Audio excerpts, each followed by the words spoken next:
L'heure est à la recherche d'éventuels survivants en Indonésie, moins de 48 heures après le puissant séisme qui a fait plus d'une centaine de victimes. Sur ces images, on peut voir des militaires extraire un homme des décombres de cette mosquée située dans un village du nord de l'île de Lombok, dans la zone la plus affectée par le tremblement de terre.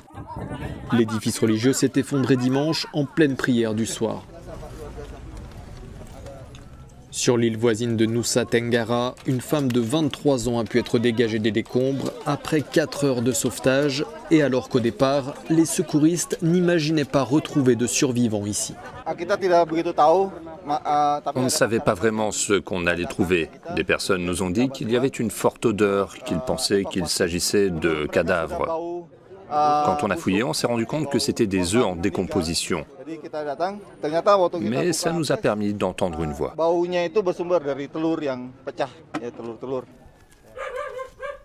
Pour ceux et celles dont la vie a été épargnée, le traumatisme demeure. C'est le cas de cet habitant de Lombok qui a perdu sa maison. Je pense que ce ne sera pas facile de retourner à la vie normale. On va devoir essayer doucement. Le traumatisme est dur, nous n'osons pas dormir à l'intérieur. Quel sera notre plan pour l'avenir? Nous n'en savons rien. Comme lui, à Lombok, plus de 20 000 personnes seraient désormais sans abri. Le tremblement de terre de magnitude à 6,9 sur l'échelle de Richter a endommagé des milliers de bâtiments.